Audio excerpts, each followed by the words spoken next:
पंचायत आज तक में एक बार फिर से आप सभी का स्वागत है। आपके साथ मैं हूं चित्रा त्रिपाठी। उत्तर प्रदेश में राजधानी लखनऊ में इस वक्त हमारी मौजूदगी है और इस बार का चुनाव कई मायनों में दिलचस्प होने जा रहा है। चुनाव आयोग ने डिजिटल प्रचार माध्यमों को बढ़ावा देने के लिए राजनीतिक पार्टियों से कह दिया है, तो वहीं दूसरी तरफ महिला वोटरों पर सबकी निगाहें हैं। आपको बताते चलें, साल 2012 में पहली बार उत्तर प्रदेश के इतिहास में ऐसा हुआ था जब पुरुषों के मुकाबले महिलाओं ने ज्यादा तादाद में वोट किया था। और 2017 में यह आंकड़ा और ज्यादा बढ़ जाता है जब 3% की उछाल के साथ महिलाओं का प्रतिशत बढ़ जाता है। मौजूदा विधानसभा में कुल 44 विधायक हैं, जिनमें 37 भारतीय जनता पार्टी की, 2 कांग्रेस, 2 बीएसपी और 2 समाजवादी पार्टी की। लेकिन इस बार यानी कि 2022 की परिस्थिति क्या रहती है, इसी पर चर्चा करने के लिए खास मेहमान इस वक्त हमारे साथ जुड़ चुकी हैं। उनका परिचय आपसे करवा देती हूं। महिलाओं की जिम्मेदारी संभालने वाली मंत्रालय भी भारी भरकम दिया गया है। पहली बार 2017 का चुनाव लड़ा था और विधानसभा भी पहुंची थी। बहुत स्वागत है स्वाति सिंह जी का, जोरदार तालियों के साथ स्वागत, अभिनंदन।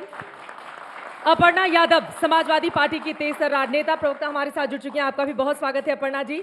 और आराधना मिश्रा जी हमारे साथ जुड़ चुकी हैं, आपका भी बहुत स्वागत है। कांग्रेस पार्टी की एमएलए हैं आप, लगातार चुनाव जीत रही हैं और बीते 41 सालों से एक ही पार्टी का राज है जिस जगह से लगातार ये जीत कर चलती आ रही है। पहले प्रमोद तिवारी जी और अब आराधना मिश्रा जी। लेकिन पहले सवाल आपसे करते हुए स्वाति सिंह जी, महिलाओं पर बड़ा जोर है। एक तरफ अखिलेश यादव जी भी कह रहे हैं, दूसरी तरफ प्रियंका गांधी ने तो 40% का दांव चलकर क्या बाकी पार्टियों को बैकफुट पर ला दिया है महिला वोटरों के मामले में? नहीं, ऐसा नहीं है। अभी आपने जब अपनी बात की शुरुआत की तभी आपने कहा कि किस तरीके से चुनाव में 2014 और 2017 में महिलाओं की भागीदारी रही। इसका मतलब ये है कि आज भारत में और उत्तर प्रदेश में महिलाएं, जो आधी आबादी है, वो मोदी और योगी में कितना विश्वास रख रही हैं वही दिख गया। दूसरी बात, आपने 40% रिजर्वेशन की बात की। मैं आज आपके चैनल पे ही प्रियंका गांधी जी का इंटरव्यू सुन रही थी।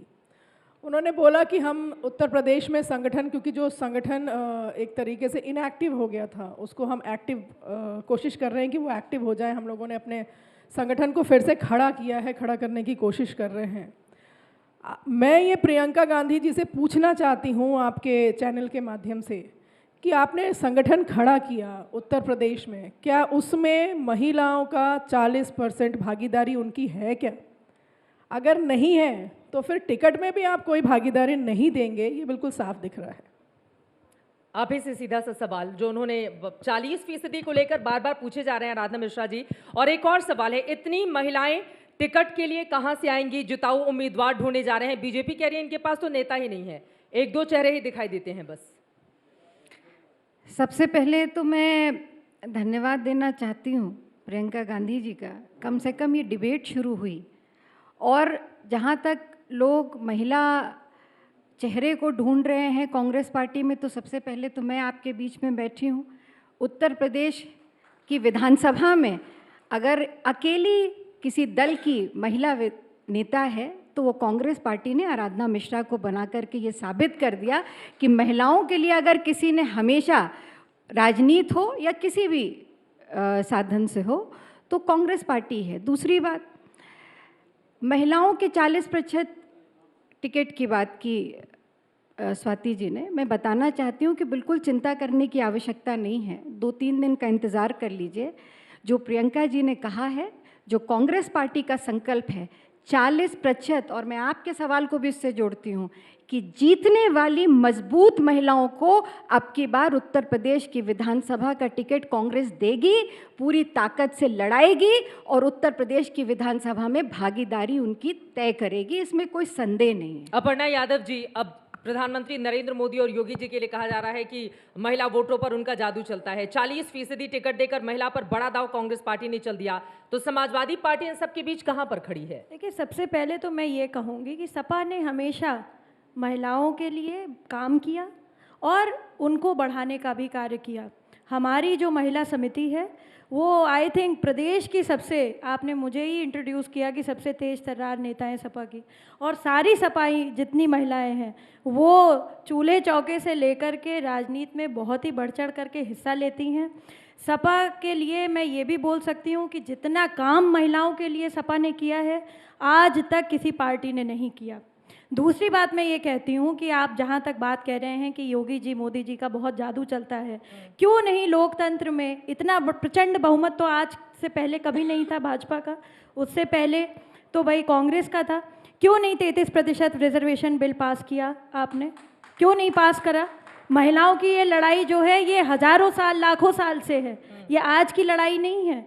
तो इसीलिए कहीं ना कहीं मुझे लगता है कि, और मैं तो किसी पार्टी विशेष के बारे में बात नहीं करूंगी, पर कुछ लोगों को बच्चियों के बारे में इलेक्शन के 3 ही 4 महीने पहले याद आता है कि बेटियां भी होती हैं, उनको दौड़ाया जाता है, उनको चोट लगाई जाती है। नाम ही ले लेती पार्टी का। आप क्या कांग्रेस कहने में क्या दिक्कत है आपको? नहीं, मैं ये तो कह नहीं रही हूँ, मैं तो पार्टी विशेष की मैं कह तो रही हूँ, हम सब महिलाएं हैं यहाँ पे बैठी हुई।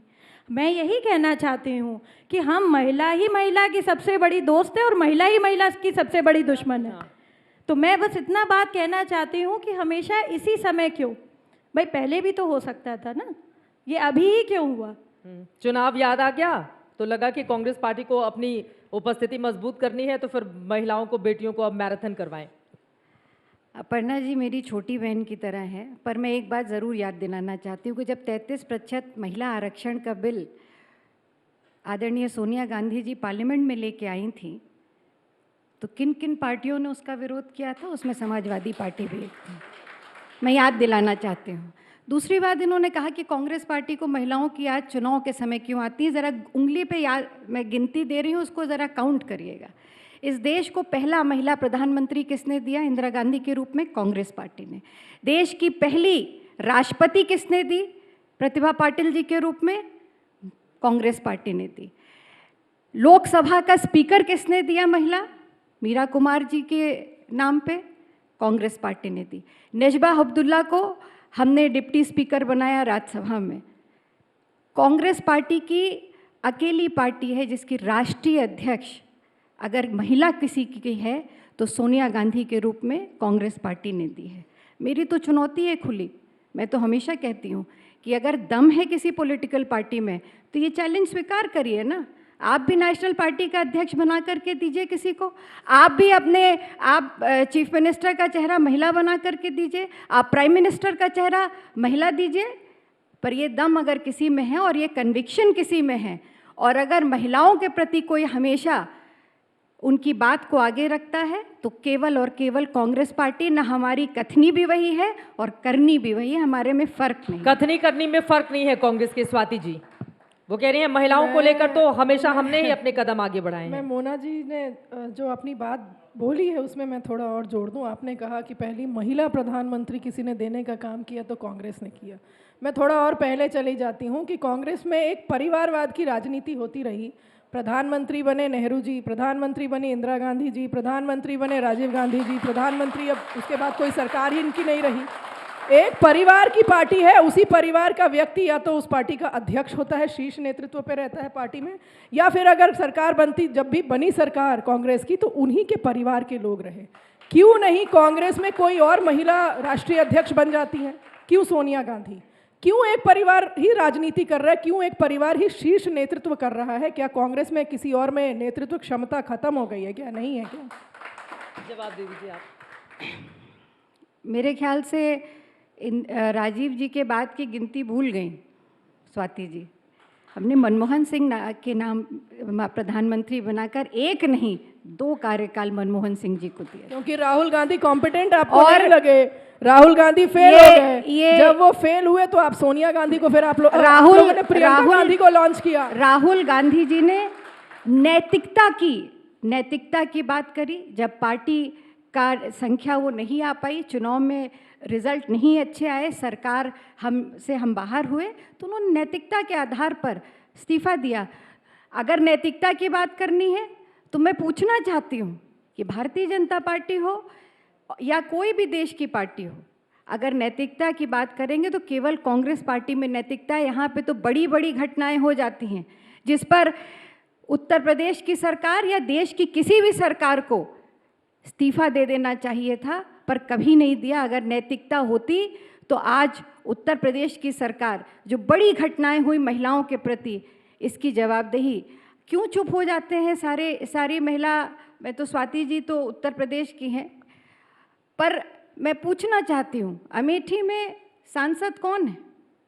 वो भी तो इन्हीं के मंत्री हैं वहाँ पर जब हाथरस की घटना होती है, लखीमपुर की घटना होती है, महिलाओं की उन्नाव में जिंदा जला दिया जाता है, क्या इसी रामराज की बात कर रहे हैं हम? तब एक भी महिला मंत्री की आवाज़ नहीं निकलती है उत्तर प्रदेश की बेटियों के लिए। अगर कोई सड़कों पे नजर आता है संघर्ष करता हुआ तो प्रियंका गांधी के नेतृत्व में केवल कांग्रेस पार्टी नजर आती है। महिलाओं तो के मुद्दे नैतिकता पर की बात संघर्ष तो करना किया है प्रियंका गलत गांधी होगा। ने, ये बात तो सच है स्वाति जी। उन्होंने उन्नाव गिनाया, हाथरस गिनाया, तमाम दूसरी जगह, तो उस पर संघर्ष तो किया है। मैं महिलाओं के चित्रा जी मुद्दे पर- आपको याद दिलाना चाहूँगी, देखिए किसी भी बेटी के साथ अगर कुछ भी होता है तो ये दुर्भाग्यपूर्ण है। बार बार इस बात को कहा जाता है कि कोई भी सरकार की कोई भी महिला मंत्री आकर के उन्होंने जवाब नहीं दिया। क्यों देंगे जब हमारे माननीय मुख्यमंत्री जी स्वयं कार्रवाई कर रहे हैं, स्वयं उसमें स्टेटमेंट दे रहे हैं, तो हम क्यों आएंगे? दूसरी बात, प्रियंका गांधी उत्तर प्रदेश में अगर किसी बेटी के साथ दुर्भाग्यपूर्ण घटना होती है तो जाती हैं, लेकिन जहां जहां उनकी सरकारें हैं वहां पर कोई घटना होती है तो वहां नहीं जाती हैं। अगर बेटी की लड़ाई आप लड़ रही हैं तो पूरे देश की बेटियों की लड़ाई लड़िए, क्योंकि जब हम बेटी बचाओ बेटी पढ़ाओ जैसे कार्यक्रम के लिए लेकर आते हैं तो सिर्फ उन्हीं राज्यों के लिए नहीं लाते हैं जहां पर भाजपा की सरकार है, हम सिर्फ उनके लिए नहीं लाते हैं। हम जब सौभाग्य योजना को ले आते हैं तो पूरे देश भर के लिए ले आते हैं। हम जब आयुष्मान भारत को लेकर आते हैं पूरे देश भर के लिए ले आते हैं। हम जब स्वयं सहायता समूह की महिलाओं को सशक्त करते हैं तो पूरे देश की महिलाओं को सशक्त करते हैं। किसी जाति के आधार पर या किसी धर्म के आधार पर हम कोई राजनीति नहीं करते। ठीक है, इसके जवाब आप दीजिएगा, लेकिन अपर्णा सीधे आपके पास आते हुए, यहाँ पर तो महिलाओं को लेकर इनकी उनकी दोनों लोगों की लड़ाई देखने को मिल रही है, लेकिन वास्तव में समाजवादी पार्टी और खुद प्रधानमंत्री नरेंद्र मोदी, मुख्यमंत्री योगी आदित्यनाथ बार बार गिनाया जाता है कि पुरानी समाजवादी सरकार में महिलाओं की किस तरह की स्थिति थी। शाम होते होते घर में बुला लिया जाता था लड़कियों को कि आप बाहर मत जाइए, क्राइम कानून व्यवस्था इतनी ज्यादा लचर थी। मैं अभी की बात लेती हूँ। अभी कुछ ही दिन पहले जो मौजूदा सरकार है उसमें जो पूर्व गवर्नर थी, राज्यपाल थी उत्तराखंड की, उन्होंने क्या स्टेटमेंट दिया था आप सबके सामने, बेबी रानी मौर्य जी ने, कि घर में रहना और अपना रिपोर्ट लिखवाने मत जाना लड़कियों, यही बात बोली थी उन्होंने। And it was a very popular statement जिसकी वजह से उनको फिर माफ़ी मांगनी पड़ी।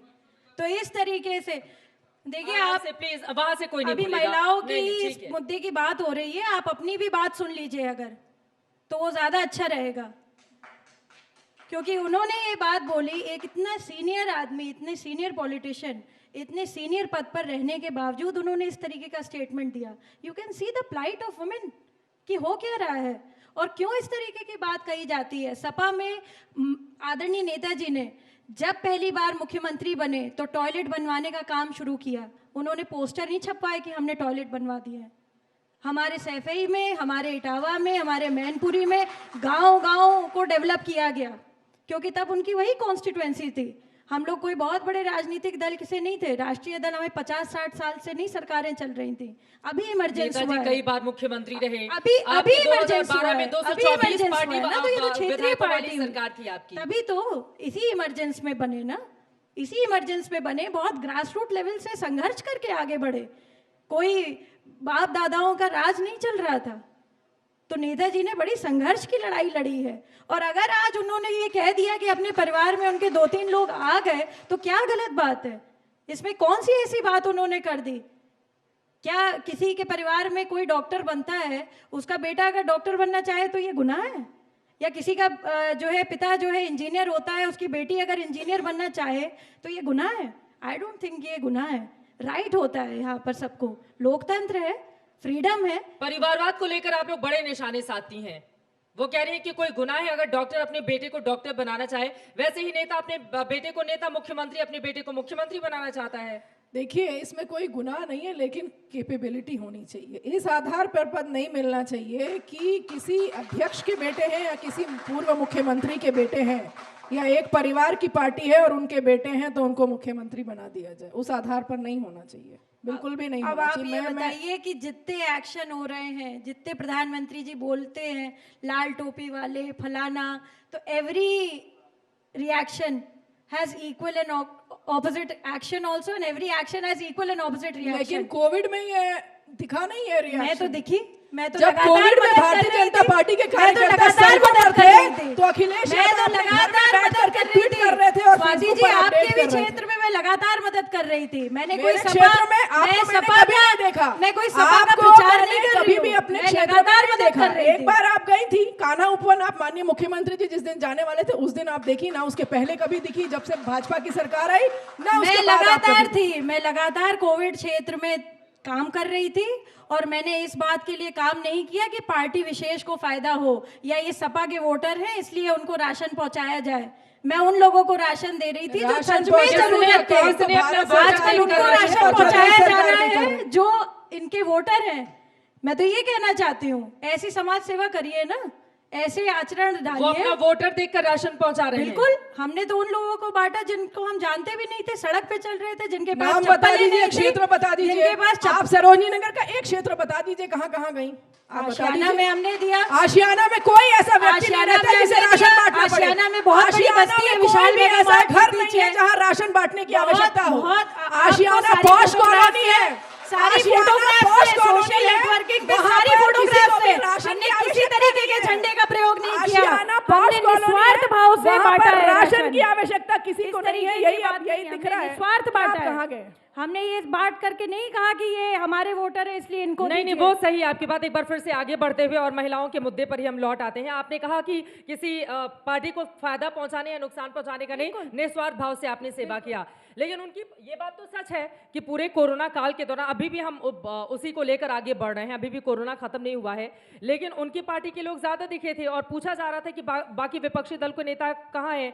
वही बात है प्रियंका गांधी के बारे में कि जब भी महिलाओं के मोर्चे पर कोई सवाल उठा तो विपक्षी दलों में वही एकमात्र सबसे ज्यादा दिखाई दी। ये बात सच है, हम लोगों ने ग्राउंड रिपोर्टिंग की है, तो इसको लेकर तो अपर्णा जी आपसे सवाल पूछे ही जाएंगे। देखिए, मैं तो अपनी जिम्मेदारी ले रही हूँ अपनी पार्टी आप में। पार्टी की नेता हैं, मैं तो पार्टी की अपनी जिम्मेदारी है या फिर नहीं अपनी है? जिम्मेदारी ले रही हूँ। मैंने खुद स्वयं हाथरस के माता पिता से बात करी।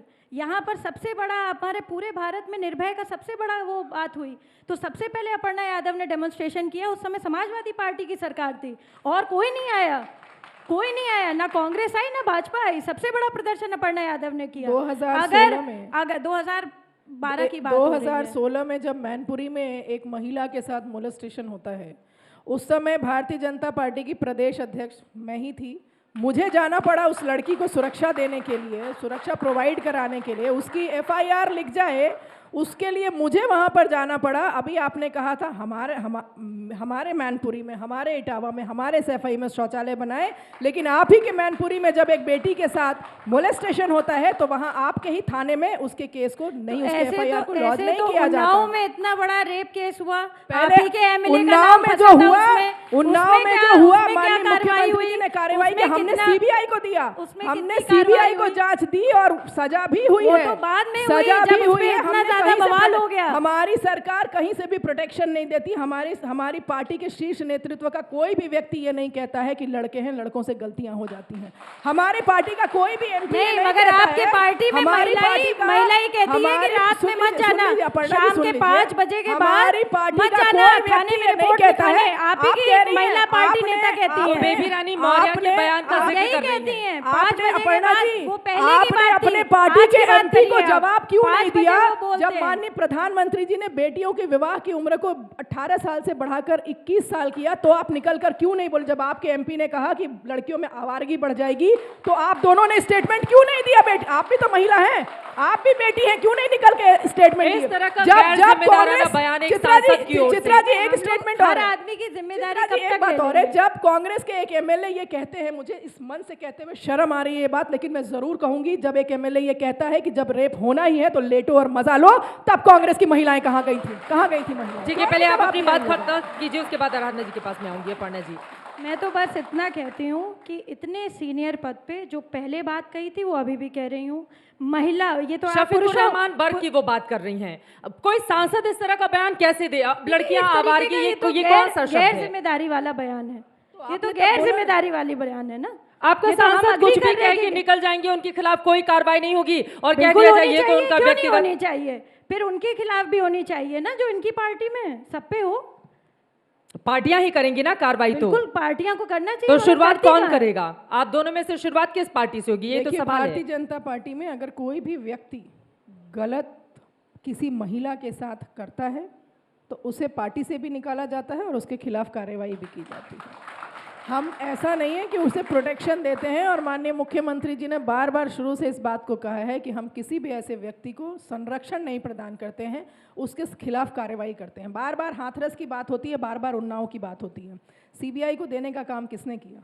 क्या सीबीआई ने खुद केस ले लिया? सीबीआई को हम लोगों ने दिया है, चाहे उन्नाव कांड हो उसमें सजा भी हुई और चाहे हाथरस हो। सीबीआई को सौंपने का काम तो उन्हीं की सरकार ने किया और पूरे मामले में गिरफ्तारी भी हुई, जांच भी काफी तेजी से आगे बढ़ रही है। मैं जवाब देती हूँ इस बात का। याद दिलाना चाहती हूँ, अभी स्वाति जी ने एक बात कही कि एक कांग्रेस के एमएलए ने एक बड़ा दुर्भाग्यपूर्ण बयान दिया, मैं उसका पूरी तरह से विरोध करती हूँ। पर मैं ये एक बात और याद दिलाना चाहती हूँ, उन्होंने, उस विधायक ने बयान दिया था, पर उन्नाव में जो रेप का आरोपी था वो भारतीय जनता पार्टी का एमएलए था, उसने रेप किया था। और ये एक, लेट मी फिनिश। दूसरी बात, उसको सज़ा मिली, बिल्कुल मुख्यमंत्री जी ने कार्रवाई की, पर मैं याद दिलाना चाहती हूँ कब की कार्रवाई। हाई कोर्ट को और सुप्रीम कोर्ट को हाथरस उन्नाव के दोनों कांड में इंटरवीन करना पड़ा था, तब जाकर के उसकी कार्रवाई हुई थी। सीबीआई की जांच जो हुई वो हाई कोर्ट द्वारा मॉनिटर्ड जांच थी, ये सरकार ने नहीं किया था। सरकार लगातार तब तक जब ये आरोप वो बेटी लगा रही थी उन्नाव की, उस वक्त आपने क्यों नहीं भारतीय जनता पार्टी से उस विधायक को एक्सपेल किया था जिसके ऊपर इतने गंभीर आरोप थे? और आज दुर्भाग्यपूर्ण यही बात है कि उस बेटी का आरोप सिद्ध हुआ और वो आज विधायक जेल में है, पर पूरी तरह सरकार बचा रही। तो मैं तो बधाई देना चाहती हूँ इस देश की न्यायपालिका का कि अगर सुप्रीम कोर्ट और हाई कोर्ट ने इस दोनों कांड में इंटरवीन ना किया होता तो उन बेटियों को कतई उनको न्याय न मिल पाता। अगर न्याय मिला है तो केवल और केवल उच्चतम और सर्वोच्च न्यायालय के द्वारा मिला है, और अगर उनके लिए किसी ने उनकी आवाज़ उठाई थी, संघर्ष किया था, तो केवल कांग्रेस पार्टी ने किया था। मैंने किया था, 3 डिमॉन्स्ट्रेशन की और 3 बार मुझे जेल भेजा गया था उस मामले में, 3 बार मुझे जेल भेजा गया। मैंने तो उस बेटी की आवाज़ उठाई थी, इसलिए मुझे 3 बार भेजा। जब एक सिटिंग विधायक के साथ ये हो सकता है तो एक सामान्य बेटी की उत्तर प्रदेश में अगर वो रेप के मामले में न्याय मांग रही है तो उसको क्या न्याय मिलेगा? बेटी बचाओ बेटी पढ़ाओ का नारा देने वाली सरकार ने उत्तर प्रदेश की बेटियों के साथ छल किया है, और यही 40% आबादी, 50% आबादी इसका जवाब आने वाले 2022 के चुनाव में देगी, ये मेरा दावा है। बेटियों के मुद्दे पर वो कह रही हैं कि जवाब भारतीय जनता पार्टी की सरकार को देगी। जल्दी से 2 लाइन में क्लोजिंग। बेटियों के लिए भारत सरकार बेटी बचाओ बेटी पढ़ाओ योजना चला रही है, तो उत्तर प्रदेश सरकार में मुख्यमंत्री कन्या सुमंगला योजना चला रहे हैं, और उन बेटियों के हाथ भी पीले कर रहे हैं हम मुख्यमंत्री सामूहिक विवाह के माध्यम से। हम महिलाओं को आर्थिक दृष्टि से मजबूत कर रहे हैं, स्वयं सहायता समूह की महिलाओं को अन्य विभागों से जोड़कर। हम निराश्रित महिला पेंशन हम 1000 रुपये करके हम उन्हें भी सशक्त बना रहे हैं। यहाँ जितनी योजनाएं हैं सब महिलाओं को सशक्त करने वाली हैं। जब हम प्रधानमंत्री आवास देते हैं तो हम उस घर की महिला मुखिया के नाम से देते हैं। जब हम राशन कार्ड बनाते हैं तो उस घर की महिला मुखिया के नाम से हम बनाते हैं और हम कहते हैं, और हम जब मुफ्त में राशन दे रहे हैं, एक घर में जब उसका पति, उसके माता पिता, उसके बच्चे जब पेट भर के खाना खाएंगे तो उस घर की माँ तृप्त रहती है और वो सशक्त बनती है। चलिए, इसी के साथ आप तीनों का बहुत शुक्रिया हमारे साथ आज तक पंचायत लखनऊ के इस मंच पर शामिल होने के लिए। यकीनन बदलते हुए वक्त में परिस्थितियां भी बदल रही हैं। महिलाएं कल तक सिर्फ वोटर थी, लेकिन अब ताकतवर बनकर वो निकल रही हैं, और उसी का जीता जागता उदाहरण कि महिला वोट प्रतिशत में लगातार इजाफा हो रहा है। इस बार क्या होगा उस पर रहेगी आज तक की नजर।